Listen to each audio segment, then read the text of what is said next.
En el nombre del Padre, del Hijo y del Espíritu Santo. Amén.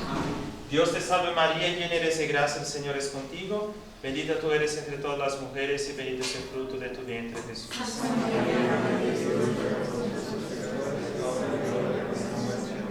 En el nombre del Padre, del Hijo y del Espíritu Santo. Amén. Entonces es una continuación de la última clase en que empezamos a hablar de la existencia de Dios y luego vimos la primera cuestión de la Suma Teológica, hablando sobre la existencia de Dios. Bueno, eso hace parte del tratado de Dios uno, llamamos de Deo uno en latín, en que tratamos todas las cuestiones sobre la unicidad, sobre la naturaleza de Dios, ¿verdad? Y luego Santo Tomás después trata de la Trinidad y por fin trata de Jesucristo, como el verbo, de la cuestión del verbo encarnado. Entonces, empezando ese tratado sobre la naturaleza de Dios como tal, de Deo uno, de Dios uno, continuamos el tema de la existencia de Dios. La existencia de Dios es el tema, entonces, de la segunda cuestión. Perdón, la primera es sobre la teología y la segunda es sobre la existencia de Dios. ¿Estamos? ¿Ves? ¿Tampoco? Bueno, creo que hay uno. ¿hay uno? Sí. A ver, ¿es aquí? ¿Tampoco? ¿Cómo que? El último. Creo que ese aquí tiene que ir a la... Ah, ese sí. Entonces, empezamos a hablar de la existencia de Dios.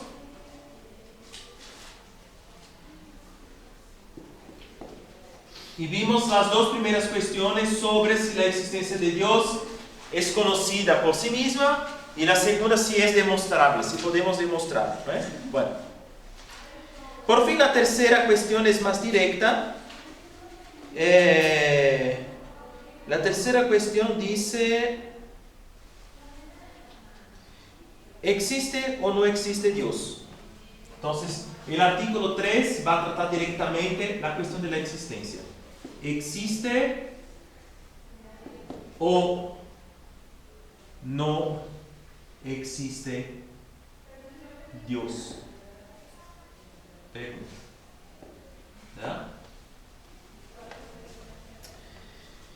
Entonces, primero empezamos siempre, Santo Tomás siempre empieza con las objeciones. Entonces, primero vamos a empezar con las objeciones a la existencia de Dios. Luego él da la respuesta y luego él hace la respuesta a las objeciones.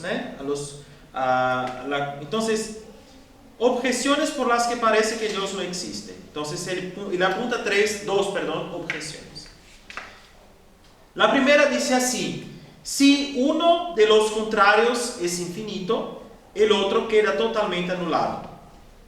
Esto es, lo que sucede con el nombre Dios al darle el significado de bien absoluto. Miren, Dios, bien absoluto.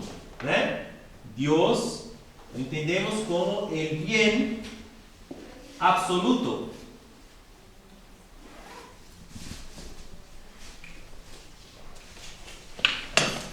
Ok, entonces...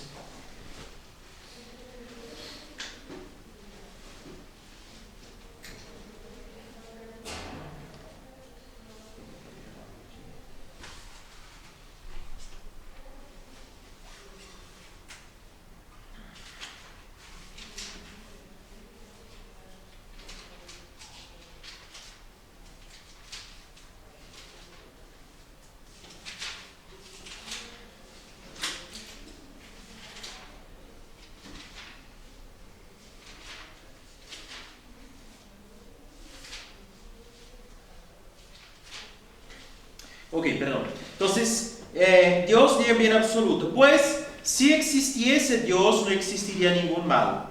Pero el mal se da en el mundo, por lo tanto Dios no existe. Entonces, es una de las objeciones de la cuestión del escándalo, que es el malo. Dios es el bien absoluto, ¿no? Entonces, ¿cómo? Pero constatamos al mismo tiempo que hay mal en el mundo. Eso es algo que constatamos, es una evidencia. Existe en el mundo el mal, ¿verdad? Entonces la cuestión es esa, ¿no? Según esa objeción es como si existe el mal en el mundo, si Dios existiera según la objeción, entonces el mal no tendría que existir en el mundo. ¿Okay? Entonces es una de las objeciones como de los ateos, es importante entonces saber los argumentos, ¿no? Contra tal objeción. La segunda, lo que encuentra su razón de ser en pocos principios, no se busca en muchos. Parece que todo lo que existe en el mundo, y supuesto que Dios no existe, encuentra su razón de ser en otros principios. Pues lo que es natural encuentra su principio en la naturaleza. Lo que es intencionado lo encuentra en la razón y voluntad humana. Intencional es lo que viene en nuestra inteligencia. San Tomás hace distinción. Lo que viene en la naturaleza como tal, el intencional es lo que viene aquí, de la cabeza, ¿no? De la inteligencia del voluntario. Entonces, el intencional encuentra su razón en la voluntad humana. Así pues, no hay necesidad alguna de acudir a la existencia de Dios. La segunda objeción es que no habría necesidad de poner la existencia de Dios una vez que la naturaleza y la voluntad humana son ya como los principios de todo lo que pasa en el mundo, ¿no? No es necesario poner otro principio, ¿no? Último, ¿no? Es lo que dice la objeción 2 sobre la existencia de Dios. Bueno, contra esto, entonces, objeción contraria a las objeciones, está lo que dice en Éxodo, capítulo 3, versículo 14, de la persona de Dios: yo soy el que soy, ¿verdad? Dios afirma: yo soy el que soy. Entonces se presupone que se dice así es porque existe de verdad. ¿Okay? Muy bien. Entonces, primero vamos a la respuesta de Santo Tomás para después contestar a las objeciones. Entonces empieza así: la existencia de Dios puede ser probada de 5 maneras distintas. Entonces son los que llamamos los 5 caminos o las 5 vías que prueba la existencia de Dios según Santo Tomás. ¿Okay? Como las 5 vías, ¿no? Que prueba, ¿no? Como la existencia de Dios. Son 5 caminos. Entonces es importante analizar eso porque es bastante larga su respuesta, ¿no? Sobre esa cuestión. Entonces, empecemos. La primera y más clara es la que se deduce del movimiento. Entonces la primera se toma a partir del movimiento. A partir del movimiento.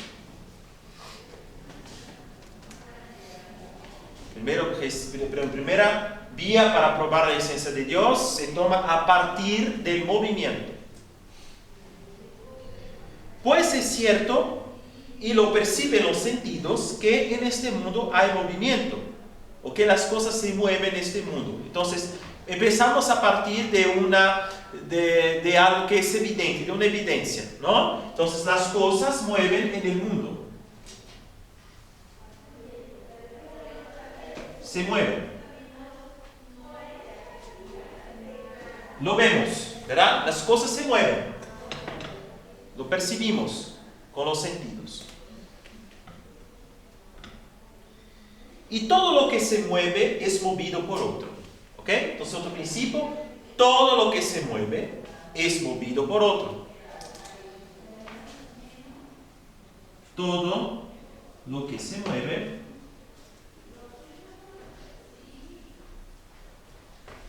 es movido por otro. Todo lo que se mueve es movido por otro. ¿Ok? Y sí, ¿eh? ¿Tienen eso? Bueno, podríamos poner una cierta objeción a esa afirmación hablando de los seres vivos, ¿verdad? ¿Por qué eso? Porque los seres vivos tienen en sí el alma que es en sí mismos dentro, ¿no? El alma que es el principio de su movimiento, ¿verdad? Los animales, sobre todo, ¿eh? Los animales son aquellos que pueden moverse, muy bien. Los seres que pueden mover, seres vivos. pero que tienen en sí el principio de su movimiento, que es el alma. El sentido del alma aquí como principio de movimiento, principio de vida. Pero ese principio, él tiene un movimiento anterior. Y la respuesta a la objeción es eso, ¿verdad? Aunque él sea en sí el principio del movimiento del ser vivo, ese principio tiene un movimiento anterior. Él tuvo que ser movido para poder estar ahí. ¿Entienden eso? Quiero decir, ¿no? Como no es así desde siempre internamente que ese ser vivo se mueve, ¿no? Algo pasó para que pudiera estar moviendo, ¿no?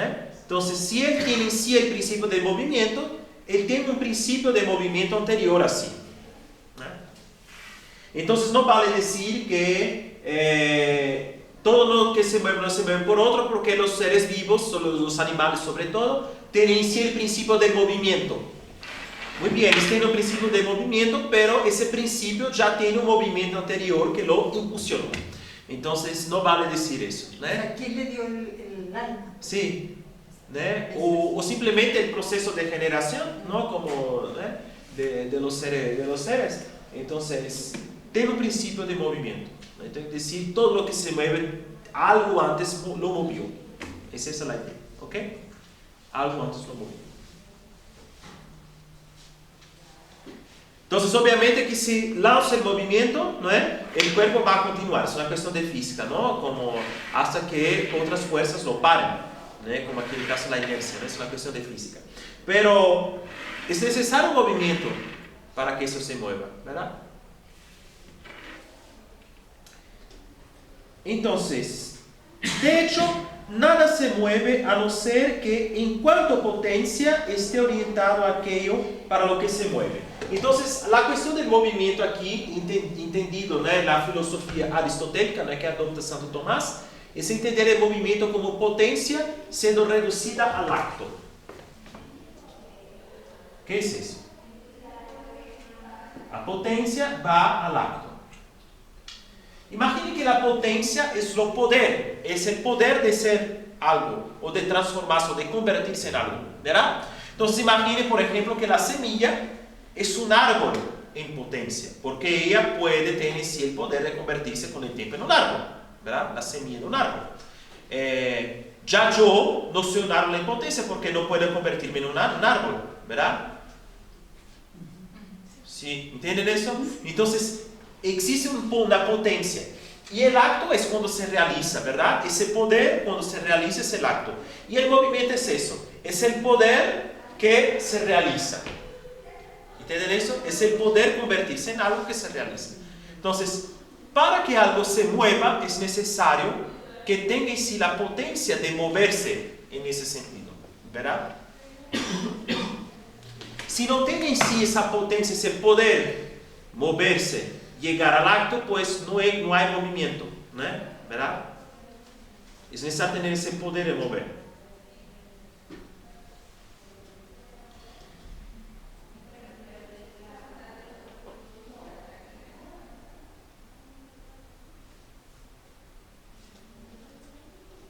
Por su parte, quien mueve está en acto. El que mueve tiene que estar en acto y no en potencia. ¿Ok? Quiere decir, el movimiento es la potencia pasada al acto. Yo voy a pasar en la potencia. Vamos a decir, ese plumón aquí está aquí, pero él también puede estar aquí. Entonces yo voy a hacer el movimiento que él va a estar donde él podría haber estado, ¿verdad? Y luego voy a mover de nuevo y también puede estar aquí. Es un movimiento. Pero el que mueve, yo tiene que estar en acto. Yo tengo que tener actualmente la capacidad de mover ese plumón, ¿verdad? Si yo estoy en Casa Cristo Reino aquí, yo no podré mover ese plumón que está aquí. ¿Entiende? Porque no estoy aquí en acto. Entonces el que mueve sí tiene que estar en acto. La cosa movida tiene que estar en potencia a aquello a lo cual va a moverse. Pero el que mueve tiene que estar en acto.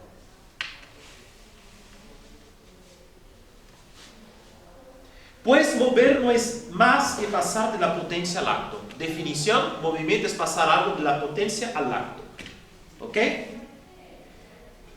Y cualquier movimiento, eso incluye el movimiento de crecimiento de una persona, del bebé hasta el adulto, ese movimiento, es un movimiento, algo que cambia, un cambio. ¿Ok? Movimiento aquí es entendido como cambio, ¿no? No necesariamente movimiento local, no, cualquier tipo de cambio. Sí, sí, sí. ¿Alguna pregunta? No, ok. Ah, ok, perdón. Muy bien. Ok, entonces vamos, Santo va a hacer un ejemplo. Ejemplo, el fuego en acto caliente hace que la madera en potencia caliente pase a caliente en acto. Entonces el fuego está caliente, está en acto. La madera está fría, está caliente en potencia porque ya puede calentarse, pero actualmente está fría.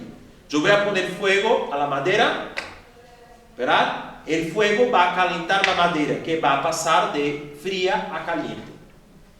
¿Ok? Entonces el fuego que ya era caliente en acto va a calentar la madera que era caliente en potencia. En potencia entiende que ya podría calentarse, aunque en acto esté fría.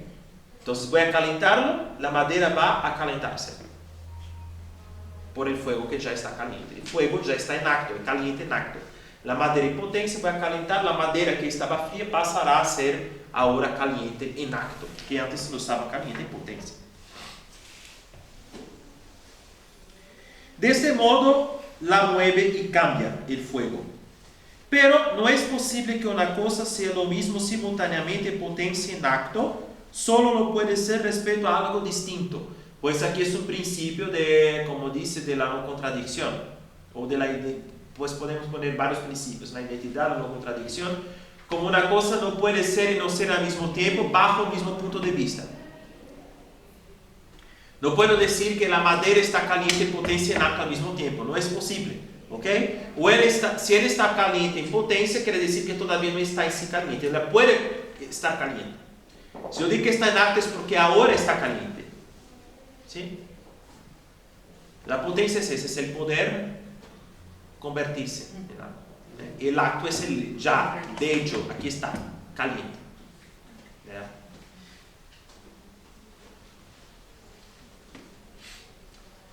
Entonces, una cosa no puede estar en potencia y en acto al mismo tiempo, en la misma cosa.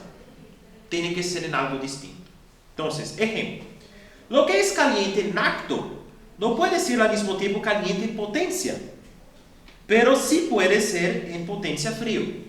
¿Entienden eso? Entonces, lo que ahora está caliente no puede ser caliente en potencia y en acto al mismo tiempo. No es posible. O está en acto o está en potencia. Pero lo que está caliente puede convertirse en frío. Entonces, si él es frío en potencia, pero en acto es caliente. Y si él se convierte en frío, va a ser frío en acto y caliente en potencia, porque puede calentarse.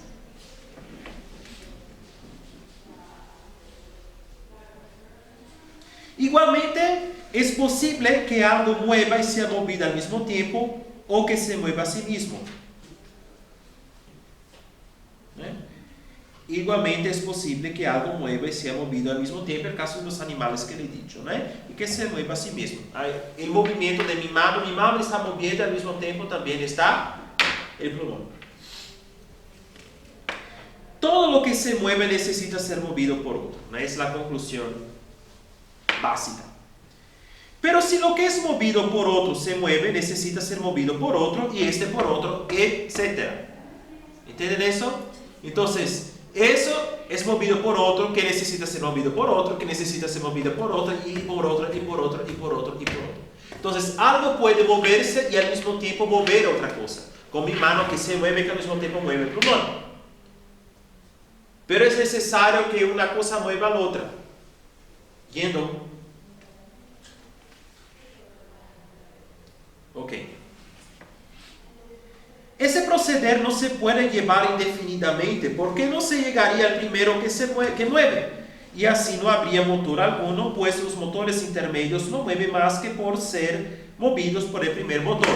Entonces la cuestión es la siguiente: no es posible remontar al infinito como una cosa mueve al otro, otra cosa mueve al otro, otra cosa. Es necesario tener un principio primero. Es necesario tener un motor que sea el primer motor, que mueve todo.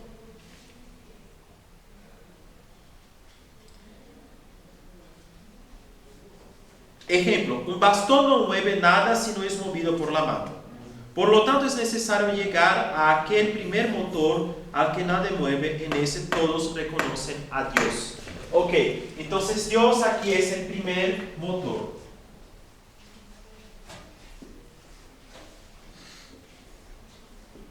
Es un motor que no es movido.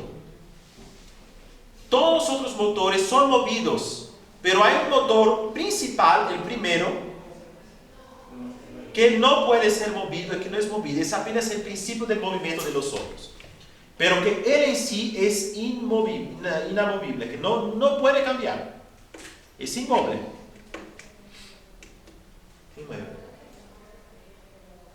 Entonces la primera prueba es esa, es la necesidad.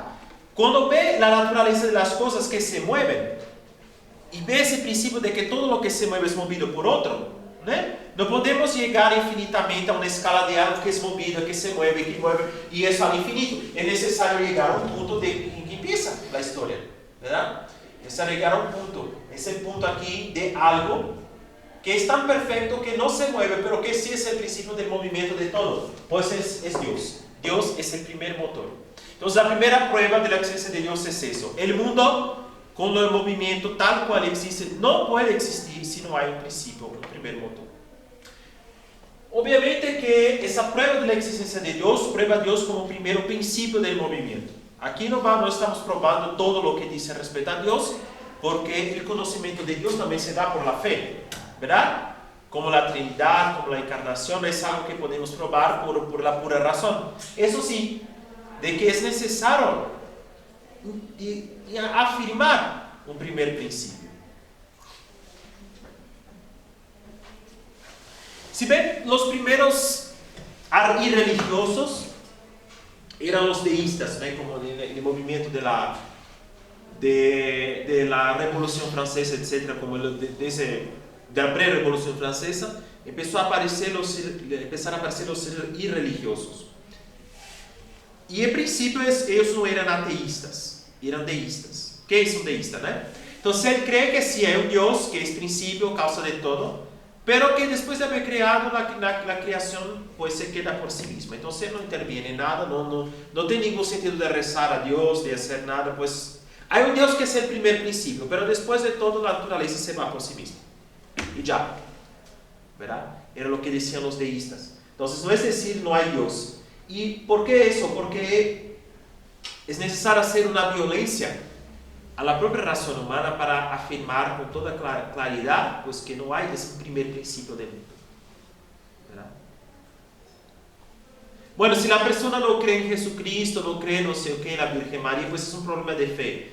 Pero aquí es un problema de razón pura, ¿no? Afirmar que no hay un primer principio, ¿verdad?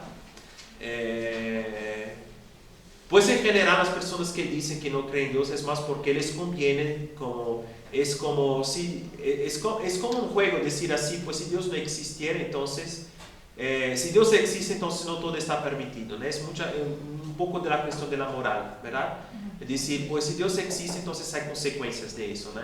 Y como no me gustan esas consecuencias, entonces es mejor decir que no existe, ¿verdad? Es más o menos así si quieren empezar el proceso de una persona que se afirma y dice así, soy ateo. Pues bien, es porque, ¿no? En su cabeza como le conviene más decir, pues no existe, porque si digo que él existe va a tener consecuencias, ¿no? Es mejor decir que no. Esa es la primera prueba que da Santo Tomás sobre el movimiento. Él da 5 pruebas. La primera es sobre el movimiento, ¿no? Dios se prueba como primer motor de todo lo que existe. La segunda es semejante, pero se toma a partir de la causa eficiente. Voy a borrar aquí, perdón, y voy a poner la segunda vía que prueba la existencia de Dios a partir de la causa eficiente.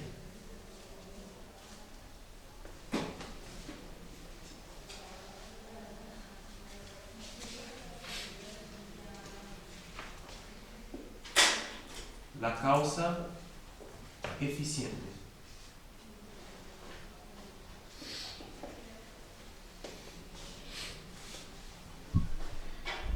¿Por qué decir causa eficiente? Porque, según la filosofía aristotélica, existen 4 causas. ¿Quién aquí sabe decir cuáles son las 4 causas? Bueno, una de esas es la causa eficiente. Ok, vamos a poner aquí causa eficiente. Ya está. Causa material. Sí, la causa material. Entonces, vamos a imaginar lo siguiente, ¿no? Voy a construir una mesa, ¿verdad? Voy a construir una mesa. Pues para construir la mesa es necesario tener 4 causas. ¿Qué causa, no? La mesa.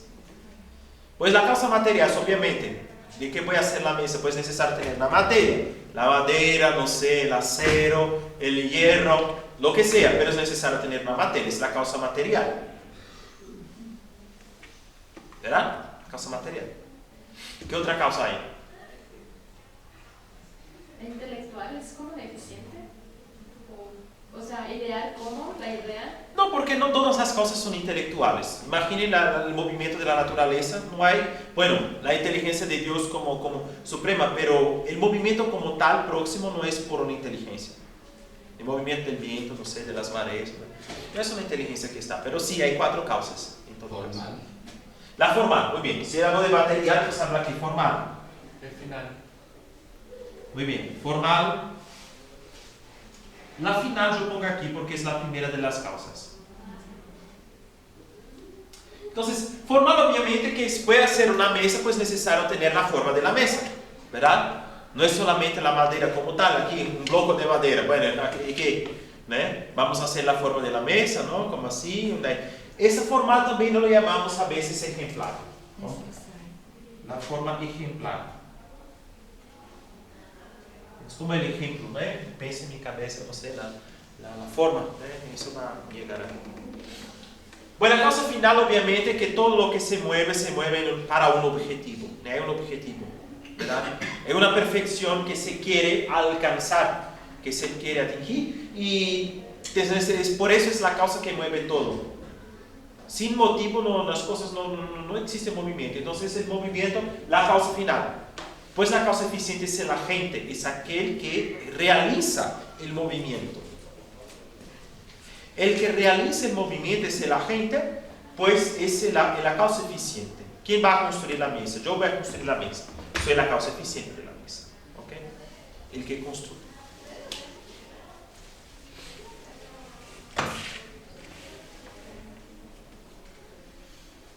Entonces la segunda es la que se deduce de la causa eficiente. Pues, continúa Santo Tomás, nos encontramos en el mundo sensible, nos encontramos que en el mundo sensible hay un orden de causas eficientes, ¿verdad? Un orden de causas eficientes.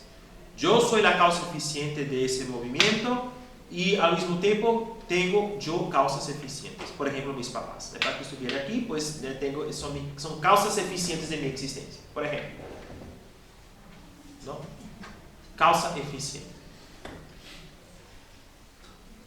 Sin embargo, no encontramos que es posible que algo sea causa eficiente de sí mismo, pues sería anterior a sí mismo, cosa imposible. Nada puede ser la causa eficiente de sí mismo, porque la causa eficiente preexiste a su efecto. Si yo soy la causa de mí mismo, yo tendría que existir antes de mí mismo. No es posible. Otro tiene que ser mi causa eficiente. Y es en todo. Es como es un obvio. Nuestros papás existían antes de nosotros. Es obvio. ¿Verdad? Porque son esa causa eficiente. La causa eficiente existe antes de su efecto. Preexiste el efecto.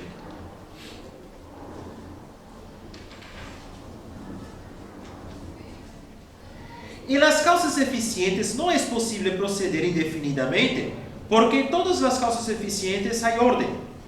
La primera es causa de la intermedia, y esta, sea una o múltiple, lo es de la última. Entonces, en la naturaleza, como para el movimiento, hay un orden de causas eficientes.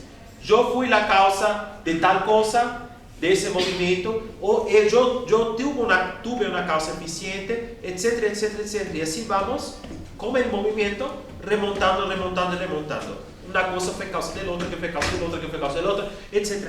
Igual para el movimiento, no es posible remontar al infinito. Es necesario tener una causa eficiente primaria.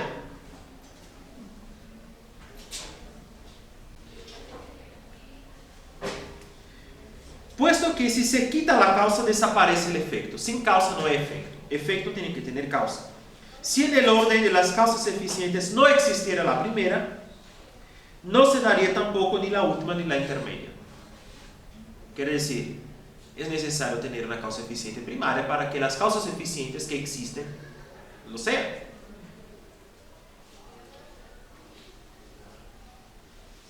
Si en las causas eficientes llevásemos hasta el infinito este proceder, no existiría la primera causa eficiente. En consecuencia, no habría efecto último ni causa intermedia. Y esto es absolutamente falso. Por lo tanto, es necesario admitir una causa eficiente primera. Todos la llaman Dios. Ok. Dios aquí es la primera causa eficiente.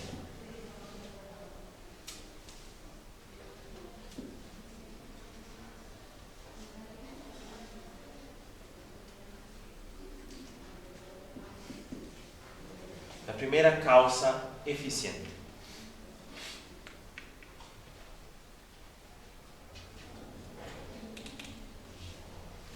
Entonces se puede decir que como todo puede llegar a un fin, entonces forzosamente, justamente como puede terminar, tuvo que haber un inicio, ¿no? O sea, Pensar que ese aquí no estamos hablando de la causa final, estamos hablando más de la causa eficiente, ¿no? De que todo efecto tiene una causa, ¿verdad? Y que esa causa pues fue causada por otro, ya es efecto de otra causa, y que es efecto de otra causa, y de otra causa, pues es necesario llegar a un punto. No podemos ir al infinito en eso. Es necesario tener un principio, aunque sea la causa eficiente de todo, y que no sea así, que no tiene ninguna causa. Pues es lo que decimos de Dios, es la causa eficiente de todo, pero Él no es causado por nada, ni por sí mismo, porque lo que vimos, es imposible que algo sea causa eficiente de sí mismo. Decía el filósofo Descartes,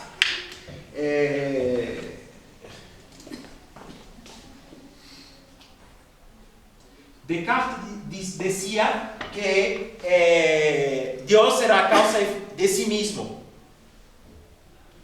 Eso no tiene sentido. Porque nada puede ser la causa de sí mismo. Para que sea la causa de sí mismo es necesario que exista antes de sí mismo. No se puede. Dios simplemente no tiene causa. Él no tiene causa, no es causado por nada, ni por nadie. Pero sí es la causa de todo lo que viene después, de todos los efectos, nosotros, de todo el mundo, de toda la creación. Sí, Él es la causa de esa creación. ¿Es lo mismo que incausado? Sí, incausado, porque no es causado por nada. Él no tiene causa. Porque si Él tuviera, sería necesario poner algo antes de sí mismo. Y eso contradice lo que entendemos por Dios, ¿verdad? No podemos poner cosas antes de Dios o poner superiores, no es posible. Porque eso es contra el primer principio, ¿no? El principio supremo.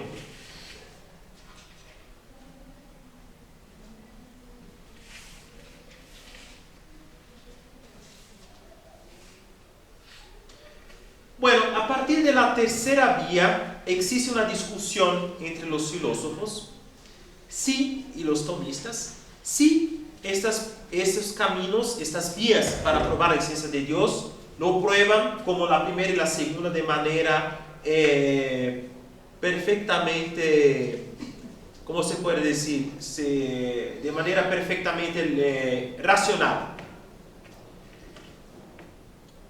El profesor que nos enseña en el seminario, pues según su opinión, por ejemplo, nada más la primera y la segunda como prueba de manera racional la existencia de Dios.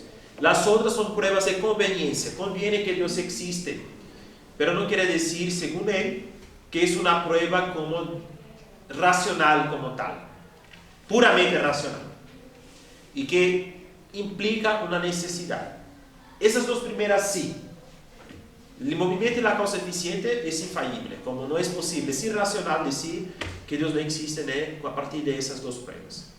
Pero la tercera, algunos van a defender, sí prueban, otros van a decir, pues prueban, pero de manera conveniente. Pone una conveniencia que Dios exista, pero no es una prueba como así, total.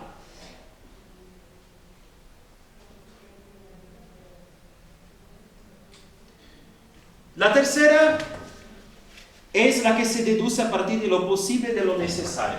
Posible y necesario.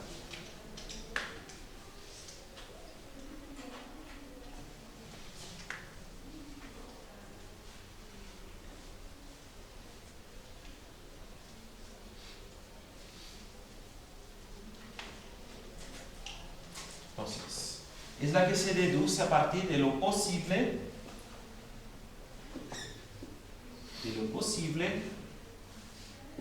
y lo necesario. Lo posible y lo necesario.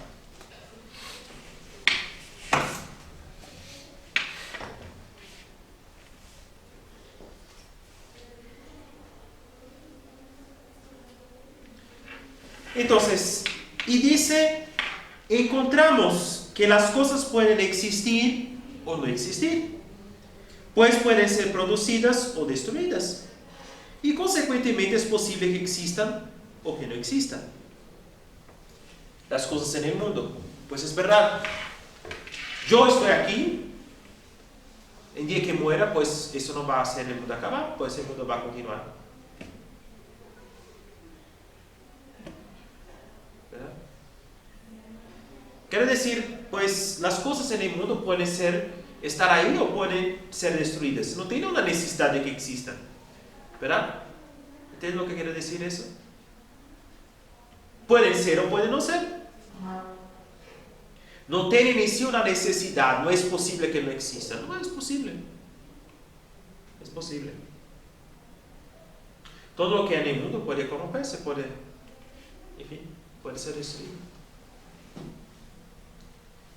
Es imposible que las cosas sometidas a tal posibilidad existan siempre, pues lo que lleva en sí mismo la posibilidad de no existir, en un tiempo no existió.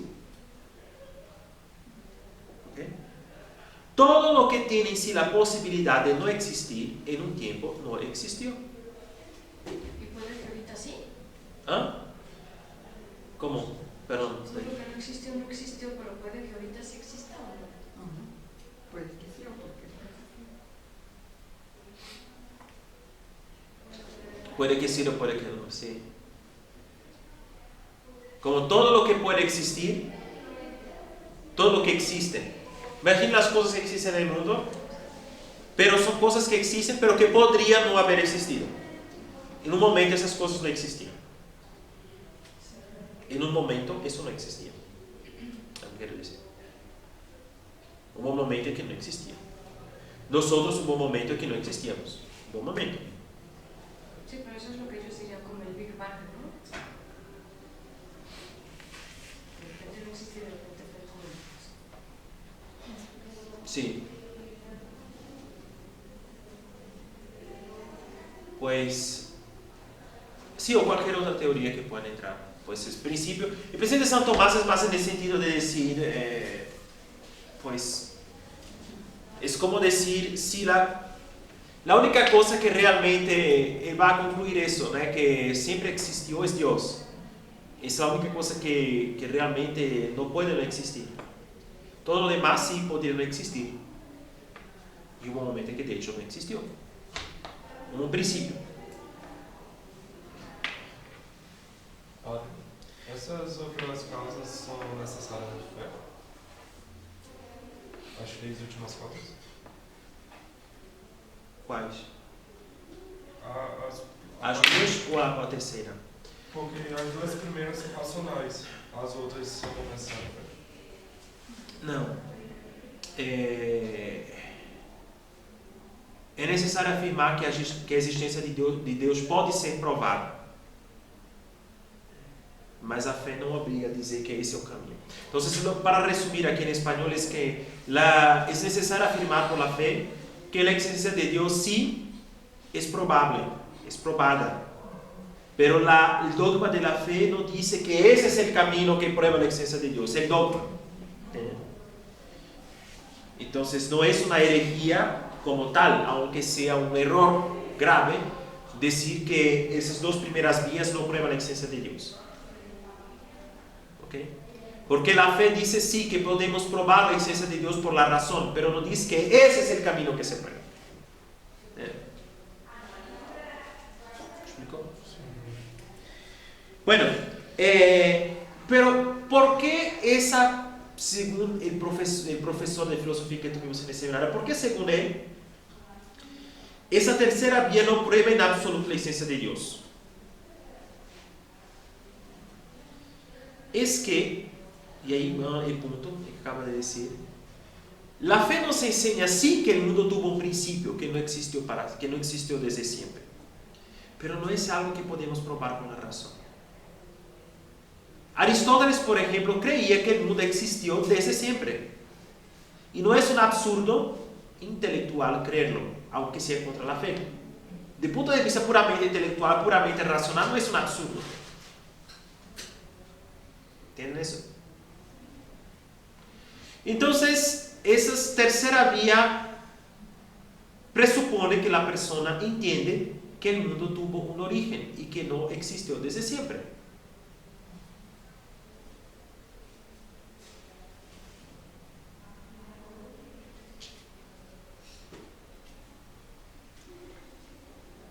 Si pues nada existía, es imposible que algo empezara a existir. ¿Qué piensan eso? Si en un momento que nada existía, nada, ni mismo Dios, ¿cómo es que algo podría empezar a existir? El nada no puede crear nada. La nada no engendra nada. Y esto es absolutamente falso. Porque si digo que las cosas existen, es porque tengo que afirmar que algo existía antes. Y no puedo creer que en un determinado momento absolutamente nada existía, ni siquiera Dios. Es posible. Porque la nada no produce nada.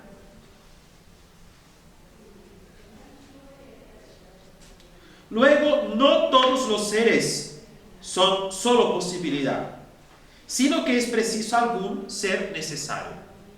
Por lo menos algún ser que es necesario, que no es solamente una posibilidad. Todo ser necesario encuentra su necesidad en otro y no la tiene. Por otra parte, no es posible que en los seres necesarios se busque la causa de su necesidad, llevando este proceder indefinidamente, como quedó probado al tratar las causas eficientes. Ok, ¿hablamos de necesidad en el mundo? Sí. Yo si muero, el mundo va a existir, la solución va a existir. Si el sol deja de existir, pues morimos. Entonces la existencia del sol es una necesidad, por lo menos para nosotros. Entonces es necesario hablar de una necesidad. Pero aquí Santo Tomás está hablando de necesidad absoluta. Pero el sol sí, en sí, puede no existir. Él no existió para siempre, no va a existir para siempre. El sol, ¿verdad? Entonces, quiere decir que no es como una necesidad absoluta eso. Pero en relación a nosotros sí, es otra cosa. Entonces la tercera vía supone la segunda vía. ¿Cómo? Porque por posibilidad, por ejemplo, usted hablaba que Aristóteles creía que la Tierra existía desde siempre. Si la Tierra existe desde siempre, entonces es como una divinidad, ¿no? Porque no tiene una causa. Pues, Si no tiene una causa es como una divinidad. pues no necesariamente, porque eso no quiere decir que sea que el mundo sea divinidad en el sentido de que el hecho de que existió temporalmente desde siempre no quiere decir que tenga una existencia necesaria, porque puede no ser. Es como es algo que puede ser destruido. No para Aristóteles, ¿no? Sí, sí.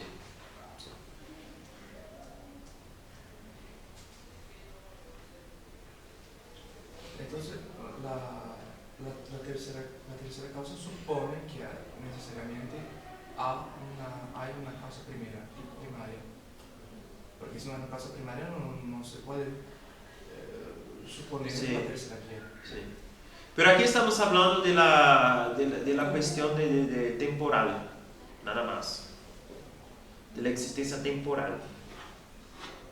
Es como si, por ejemplo,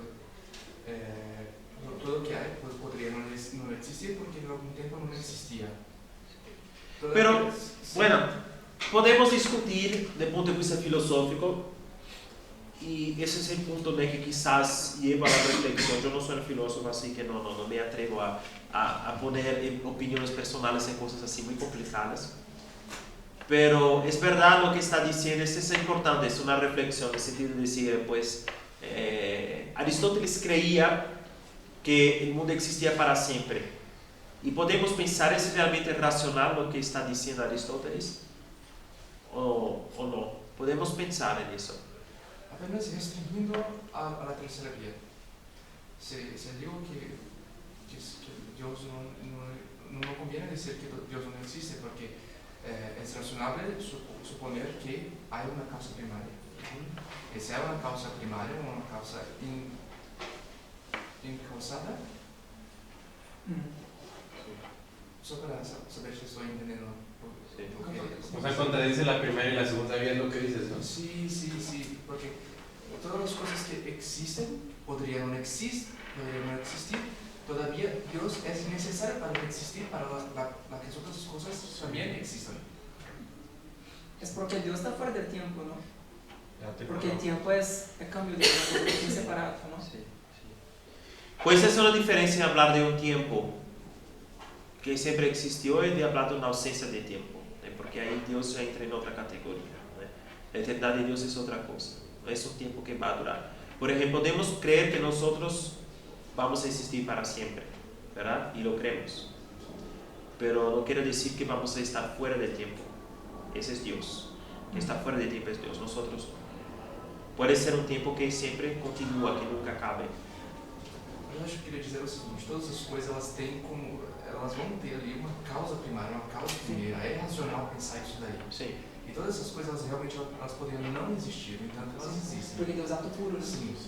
E se é irracional dizer que Deus não existe, porque se Deus não existe, essas coisas aí não tem como existir, porque precisa de uma causa primária para poder existir. E o nada cria, né? Exatamente, é isso que você falou. Sim, a primeira e a segunda causa não existe, isso dos outros.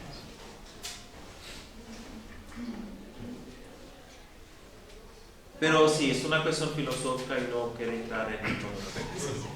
La cuestión de si Aristóteles, si es razonable lo que dijo Aristóteles de que el mundo existió desde siempre. Por la fe sabemos que eso no es posible, pero vamos a ver desde el punto de vista puramente racional, si es algo racional el pensamiento de Aristóteles. Pues dejo eso para las personas más filosóficas en ese punto. Padre, yo pensaba que esto de ser necesario era para que existiera la armonía en todo lo que existe en lo creado, ¿no?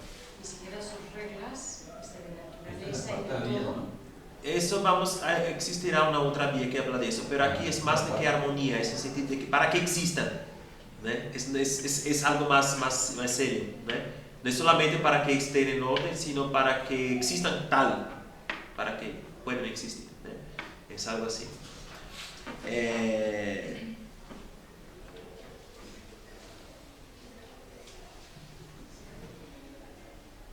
Por lo tanto, es preciso admitir algo que sea absolutamente necesario, cuya causa de su necesidad no esté en otro, sino que Él sea causa de la necesidad de los demás. Todo lo dice Dios. Ok, entonces esa tercera vía le toma ese sentido.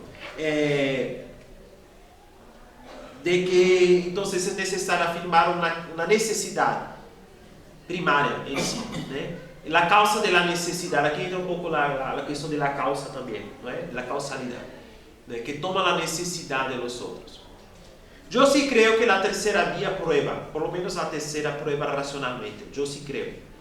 Algunos tomistas o aristotélicos creen que no tanto. Entonces, en fin.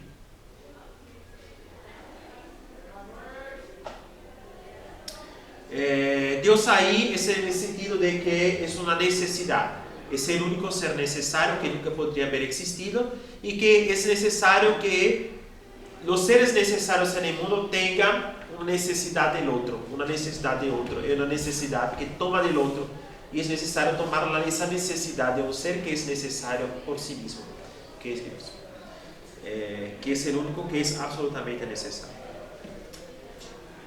Cuarta vía. La cuarta vía se toma a partir de la jerarquía de las cosas en el mundo.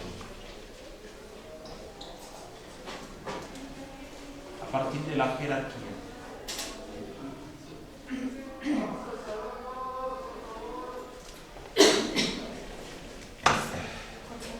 La jerarquía.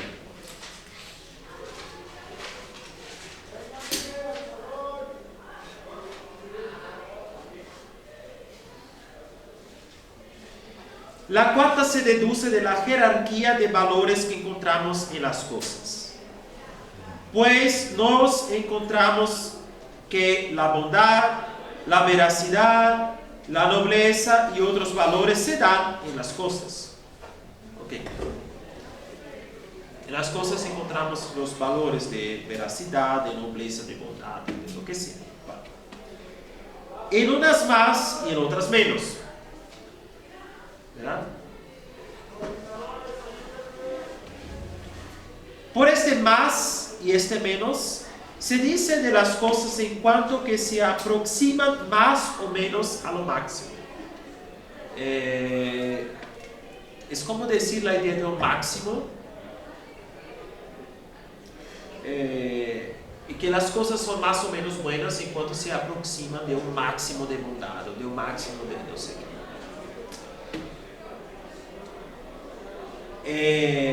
Y vamos a ver, esa vía sí es un poco más, creo, de convención, y vamos a ver por qué. Así, caliente se dice de aquello que se aproxima más al máximo calor. ¿Cuál es el problema aquí? Es que la física actual no prueba que existe un calor máximo. Es un poco tomado de la física de Aristóteles, obviamente, pero la física, como el conocimiento que tenemos hoy, pues, hablamos de un cero absoluto, ¿no? ¿Verdad? Como un grado, una temperatura en que las partículas no se mueven, pero no hablamos de un máximo de temperatura, que es imposible pasar de más allá. Obviamente que la temperatura infinita no existe, ¿no? Pero en principio es algo que siempre puede ser más.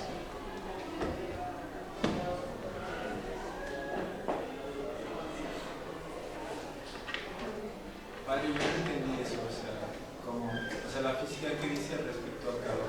Ok, existe un ser absoluto, que es el calor, ¿no? Que es la temperatura, es el grado de agitación de las partículas, ¿no? Es lo que entendemos, ok. Entonces, ser absoluto es un grado en que las partículas no se mueven, está ahí, congeladas, es el ser absoluto, eso entendemos. Pero la física no establece una temperatura máxima absoluta, que es imposible pasar más allá. En principio algo puede ser siempre más caliente, en principio. ¿Perdón? O más frío o lo que sea, ¿no? Más frío que el ser absoluto, ¿no? El ser absoluto es existe. El frío es un grado en que las partículas ya no mueven, porque es la agitación de las partículas que causa la temperatura. ¿De qué prueba eso que el calor existe? ¿Ah? Eso prueba que el calor existe. El movimiento de las partículas. Sí, no, la cuestión es que Santo Tomás hace aquí una comparación del calor máximo. Pero es algo que Todavía no se define, o sea, en física no se define cuántos grados es lo máximo. Sí, ni siquiera sabemos que existe. Por lo general, pues lo que creemos es que no existe un máximo. Es algo que siempre puede un poco más, es como el número, siempre puedes contar más. Y el lo verás también es lo mismo. ¿Ah? El lo verás. ¿Lo verás? Sí, porque es la veracidad. Bueno, obviamente que sí, en el sentido de que tomamos ese sentido sí. Hay ciertas cosas como la veracidad, como el principio que es Dios, de la verdad, el principio. Pero aquí es que él toma el ejemplo del calor, y ese ejemplo que toma Santo Tomás con la física actual no funciona muy bien. Con otras cosas como la veracidad, como acabo de decir, sí puede funcionar. Pero ya cuando hablamos de calor, con la física que se conocía en aquel tiempo, sí, porque creía que existía un calor máximo. Vamos a ver.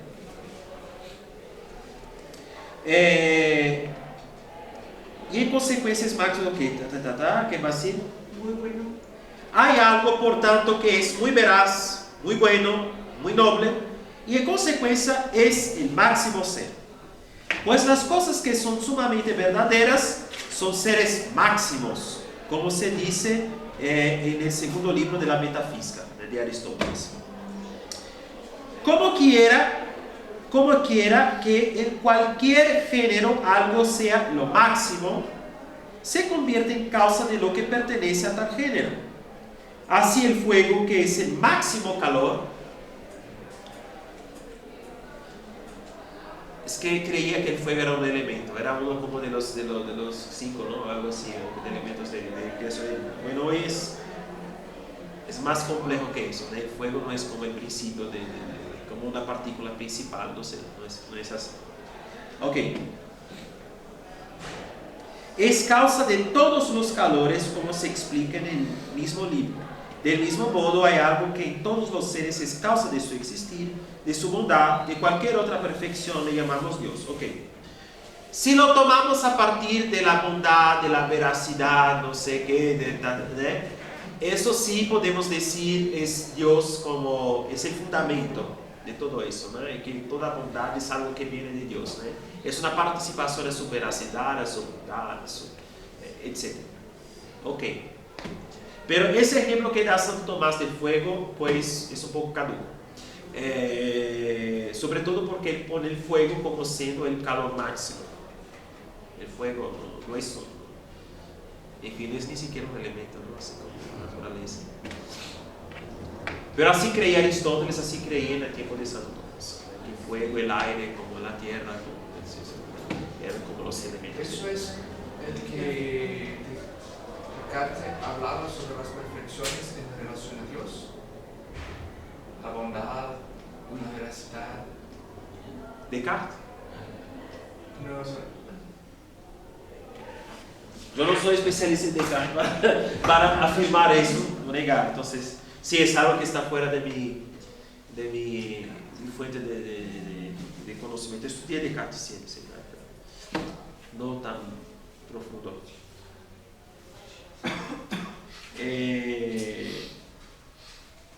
Pero bueno. Como tenemos poco tiempo, entonces vamos a avanzar a la quinta vía, que se deduce a partir del ordenamiento de las cosas, el orden que existe en las cosas. Orden.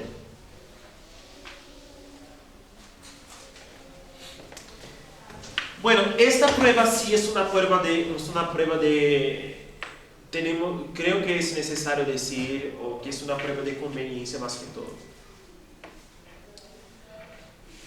La quinta se deduce a partir del ordenamiento de las cosas.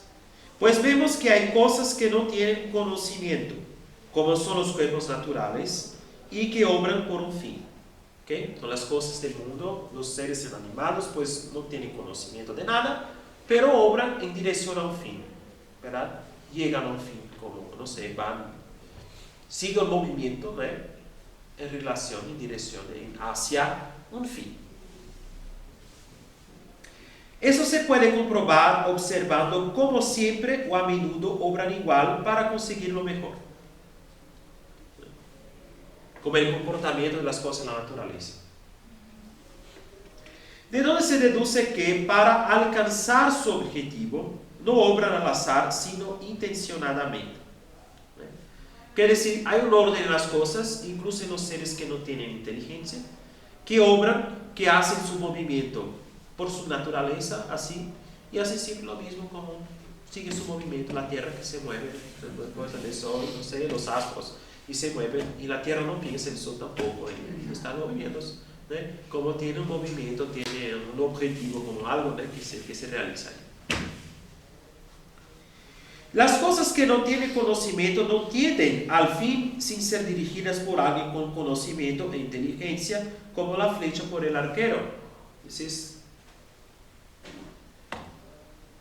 Por lo tanto, hay alguien inteligente por el que todas las cosas son dirigidas al fin.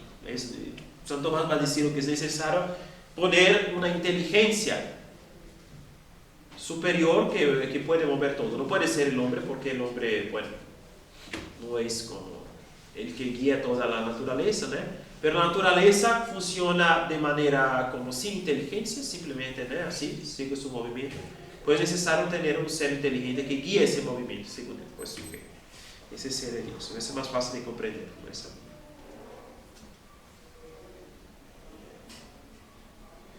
Bueno, vamos a la respuesta a las objeciones. El artículo 3 es bastante grande, por eso que pasamos toda una clase para no más un artículo, ¿no? Porque y el próximo martes tenemos clase también, ¿verdad? Entonces podemos empezar la cuestión de la naturaleza de Dios. La cuestión de Dios, pero bueno.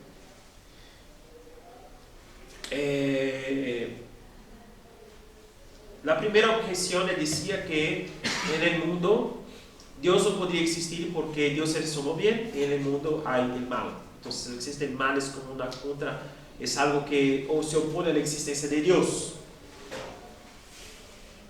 Escribe Agustín en el Enquiridio: Dios, citación de San Agustín, por ser el bien sumo, de ninguna manera permitiría que hubiera algún tipo de mal en sus obras, a no ser que, por ser omnipotente y bueno, del mal sacara un bien.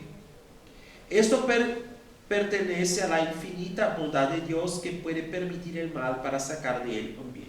Okay. Esa respuesta es bastante bonita, pero es necesaria una respuesta más concreta sobre esa cuestión del mal. Es que el mal sí existe en el mundo, pero el mal no es una sustancia, no es algo.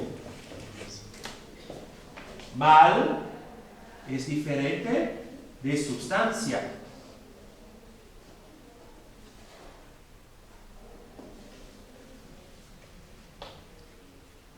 El mal es un accidente.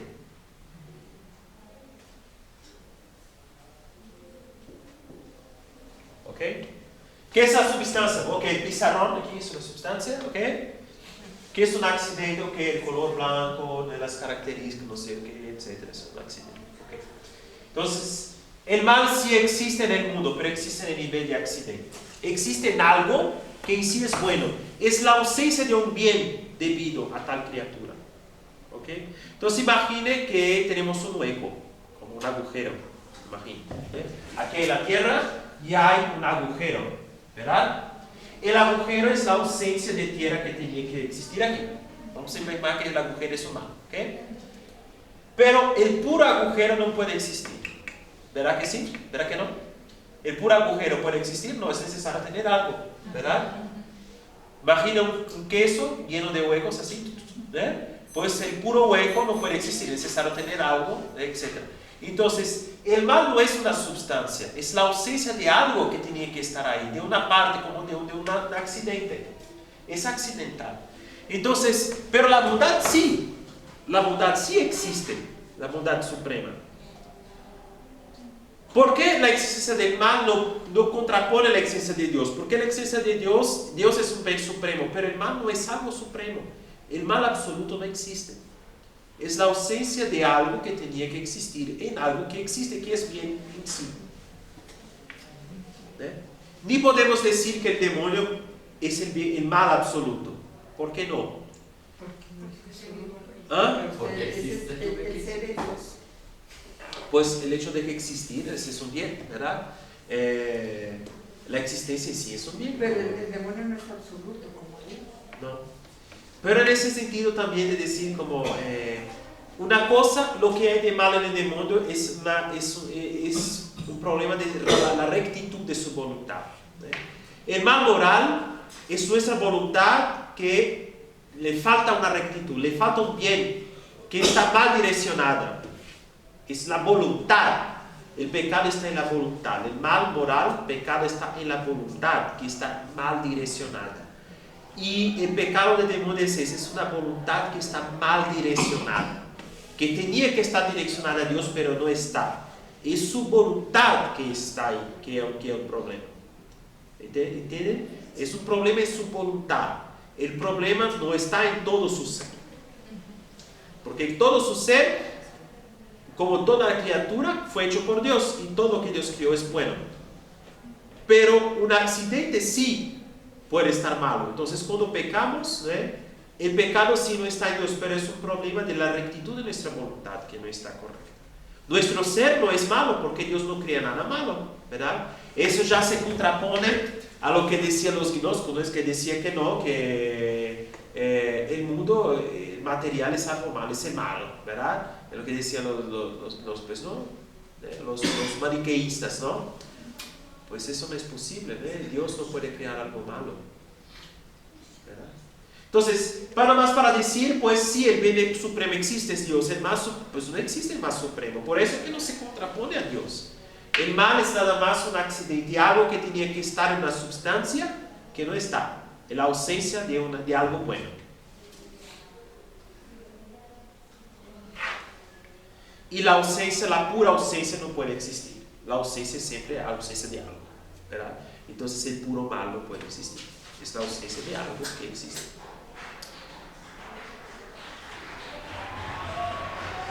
Como la naturaleza, una segunda objeción es sobre la naturaleza, como si la naturaleza fuera el principio de su propia naturaleza. Como la naturaleza obra por un determinado fin a partir de la dirección de alguien superior, es necesario que las obras de la naturaleza también se reduzcan a Dios como a su primera causa. Pues también las obras de la naturaleza tienen a Dios como su primera causa. Aunque no exista, es necesario tener un principio primero, que es Dios. Aunque haya leyes de la naturaleza que la hacen funcionar, pues ellas remontan a un principio primario, que es Dios, por lo menos. De la misma manera también lo hecho a propósito es lo que hacemos con nuestra voluntad. Que no es una simple ley de la naturaleza, no es nuestra voluntad. ¿Ok? Es necesario reducirlo a alguna causa superior que no sea la razón y voluntad humanos, puesto que estas son mudables e imperfectibles. Es preciso que todo lo sometido a cambio y posibilidad sea reducido a algún principio inmutable y absolutamente necesario, tal como ha sido demostrado. Entonces incluye la voluntad. La voluntad es algo que no es necesario, que puede cambiar la voluntad. Por eso que podemos convertirnos, podemos pecar, porque podemos cambiar nuestra voluntad. Y bueno,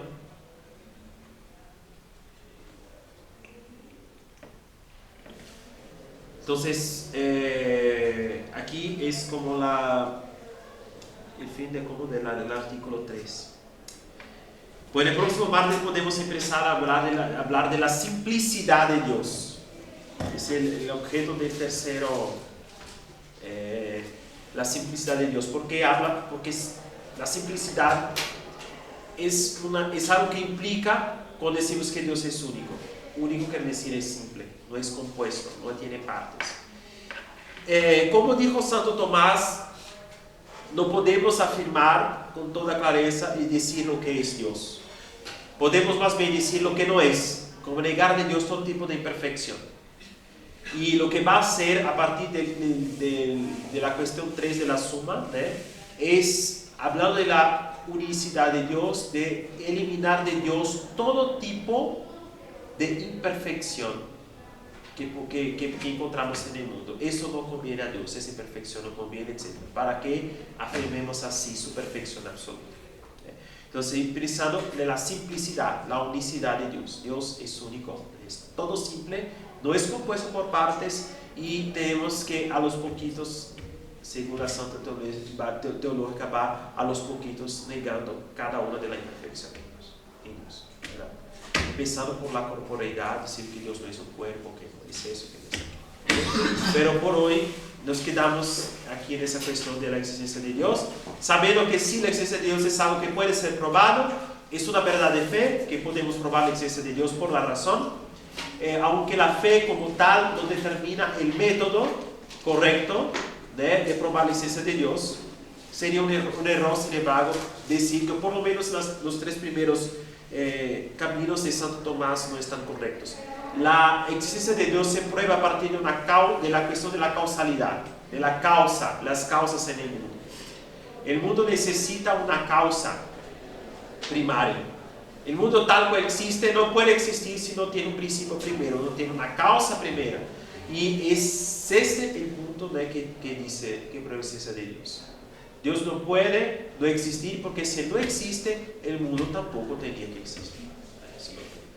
Pero el mundo existe porque lo vemos, porque lo constatamos, es una evidencia, entonces es necesario. Entonces, como habíamos dicho, la existencia de Dios no es una evidencia en sí, porque no vemos Dios, no tocamos Dios, no vemos su sentido, pero a partir de las cosas creadas, las cosas que vemos, tocamos, etcétera, del movimiento, de las causas, podemos llegar racionalmente a la existencia de un principio primero que no podemos ver, pero que sí es necesario para que las cosas existan. Gloria al Padre, al Hijo y al Espíritu Santo. Benedictio Dei Omnipotens, Patris, Filii et Spiritus Sancti, descendat super vos et manet semper.